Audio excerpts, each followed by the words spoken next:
Hey guys, what's up? My name's iirix. Today I'm going to be talking about another Shadows over Innistrad draft I went to. I did go to one Tuesday and I was going to put a video up Wednesday, but I drafted White Blue Spirits again because that's what was given to me. So I didn't do it because I thought, maybe that wouldn't, since my first one was about White Blue Spirits with a splash of green, I figured that I'm just not even going to bother because it's going to be all the same, pretty much the same stuff I said before. But anyway, I'm here to talk about the draft I went to last night, and the deck I got, which I wanted to do Black Red Vampires like I do, like I have been wanting to do, but I would have settled for White Blue Spirits because what I ended up getting was mono green, and you know what? It was terrible. You could say it was terrible. You could say I was terrible playing. You could say that my cards were bad. But mono green, not very good. And it was bad matchups for me because everybody who knows that green is big creatures that are down on the ground, right? Well, the problem was round one, I played White Blue Spirits. Round two, White Blue Spirits. And I'm thinking, okay, well, I lost the first one, I won the second round. So I'm thinking, okay, well, the third round probably is going to have to be, it's going to have to be something different, right? It was blue-black with a lot of blue spirits, so it was more flying crap. And then the black creatures he had were in the air too. There were some flying vampires. So I just got destroyed by Skulk and flying all night. The only thing that made me feel better about the draft, though, was I picked up 3 rares in my deck, and that's these 3 right here. You got Westvale Abbey, Tireless Tracker, and Deathcap Cultivator. The Cultivator's not worth a lot. It's like $2, but I need them. Tireless Tracker and Westvale Abbey, I just got my 4th of these, so these are extra. These are my 5th copies of each. So I'll find a home for them, but I also got an Anguished Unmaking, which I'm so glad I hate drafted, because the first guy I played white-black, or he splashed black. He had a white-blue with a splash of black. It was mostly white-black flyers, but he had, or white-blue flyers, I'll get it right eventually, but he splashed black for some removal, so I'm glad I didn't pass that to him, because the guy I was passing to, pack 2, I played him round 1, but anyway, Deathcap Cultivator, I didn't have Delirium active, but he did help a lot because he taps for mana. Granted, he was really only an expensive Llanowar Elf or Elvish Mystic because I played mono green. But I do want to say, Tireless Tracker is an excellent card. Anybody who sees this, you have to take this in draft. Oh my god, I'm looking forward to playing it in standard with a Bant deck. The Westvale Abbey, I flipped 1 time, and I won a game because of it. It was ridiculous, because I was down to 2 life, and he just kept hacking away at me with these flyers. I think he had 2 flying creatures throughout the whole game. He just kept going, just hacking away at it, and just holding cards, waiting for me to kill one, I guess. And so I have 2 life left. 1 more turn, and he's going to kill me. I actually dropped my 5th creature, flipped this over, and swung for 9, gaining 9 life, and he went down to 11. This was the first time I hit him the whole game. He went down to 11, and he's like, all right, well, I guess I got to kill you faster before you gain more life. So he started dropping his hand. He ended up doing like 7 points of damage, 6 or 7, something like that. And he got me back down to single digits because I gained 9, so I was up to 11. And then I'm like, okay, well, sure. He's like, okay, well, I got 2 turns to do this. I top deck a power up. It was 2+1 counters. Might be on reason. I top decked this. I threw it on the demon, hit him for 11. It was hilarious. It was awesome. It was so perfect. But that's kind of the problem. It was all luck based. But anyway, the point of this is these videos is to talk about cards that I felt really helped a lot in my deck, and so that you guys can learn from it. And I'm sorry that I'm not keeping eye contact at the moment, but I did not sort this out before I started. I really should have. But, okay, so I pulled out the main pieces here. Now, I did not plan on doing a werewolf theme, because if I was planning on doing that, I would have drafted red-green. But, because of the way things went, I just had to do it. So what happened was I got a Duskwatch Recruiter. This is my first pick out of my 3rd pack, and the 3rd pack had 2 rares in it. One was, I think it's Game Trail, the red-green land. The other was a flip rare. It was the iirix Bandit.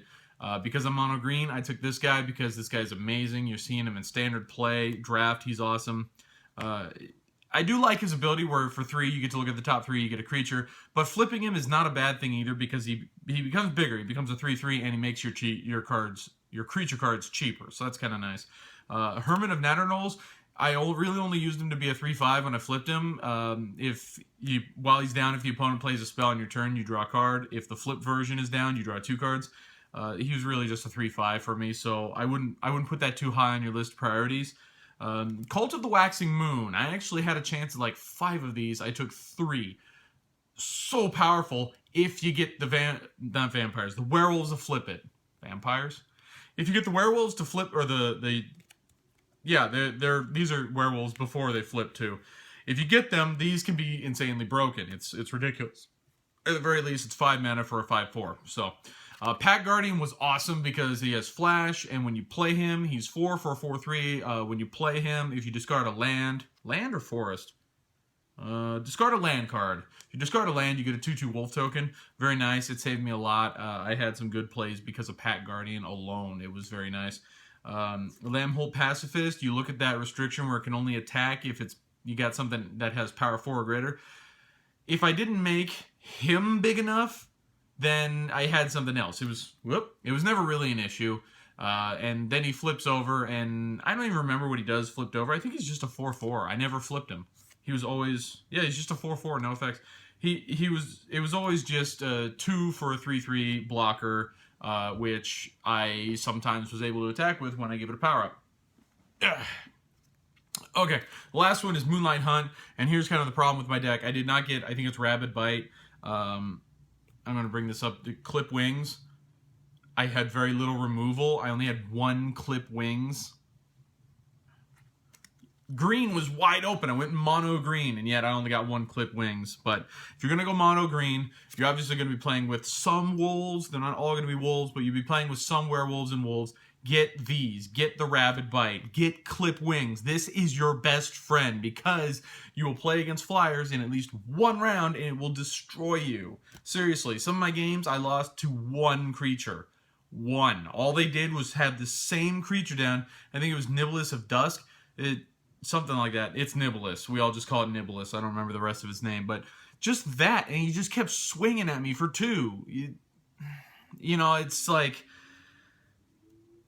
green is just stuck on the ground. It's so bad against flyers. I mean, I don't have anything to say that isn't already known. I mean, green's on the ground. I got 0 flyers in here, you know? One of the other things I did think was nice was this guy. He's a 6/6 Delirium. He has Trample. 6 for a 6/6 creature. That's vanilla. Not bad. Having Delirium, I never had Delirium active, but if you get it, he has Trample, and that's pretty nice. I didn't care much to get Delirium active because I did have 2 Haunted Cloaks, which give Vigilance, Trample, and Haste. So anytime I had one of the Kessig Dire Swines, I just call them the swine. Whenever I had one of those down, it was equipped with one of these, so the trample was never an issue. I do want to say these are awesome no matter how many clue-based things you have. I got 3 of these. This was my main removal. Very nice. For 1 green, you get at least a +1/+1. It's pretty nice, and you get the clue to sacrifice. I did win 1 game because I had 3 in hand, and I dropped them all at once, and it was just hilarious because the guy didn't see it coming. It was awesome. Other than that, I mean, I didn't get a whole lot of stuff. If you're going to play green, doesn't matter if you're playing mono green or you're like going like 50-50 or if it's a third of your deck. Loam Dryads, these are nice because you use these. It's a 1-drop it's a 1/2 on turn 1. You can tap it and another creature you get a mana of any color. So it helps fixing and it helps accelerate. It's kind of slow because you need 2 creatures to do it, but you know it's mana. You know, mana's good. If you happen to get, say, 2 Loam Dryads or a Loam Dryad and, I don't know, the Lambholt Pacifist. You know, you get those right there. On turn 3, you have 4 mana. It's nice. You know, you could play, like, Pack Guardian or whatever. There, turn 3, you have 4 creatures down, and one of them's fairly large. You know? Oh, yeah, and now the Pacifist can attack because the Pack Guardian has 4 power. So, you know, you could do it. But, anyway, that's what I went with last night. I would have been severely upset because I did go 1 and 2. I would have been upset if I didn't get those 2 money, well, Anguished Unmaking. So 3 money cards. I only played with 2 money cards, but yeah, I don't recommend anybody plays mono green in draft. I mean, if you're stuck with it, you're stuck with it, but I really just hope you got a lot of removal because those flyers will get you, and this set is loaded with flyers. So, there you go. Don't do mono green. I didn't want to, but I saw that it was open and I took it. I made the change at the end of, not at the end, like middle of pack 1, because white was cut off. I was aiming for white, but anyway, there we go. There's my draft experience. So let me know if you have a different interaction with any of those cards, if you had an experience and you highly recommend any other green cards for players who, you know, maybe want to play mono green or don't have a choice and they get forced into it. So there you go. Learn from my mistakes, guys. Enjoy your day. I'll see y'all next time.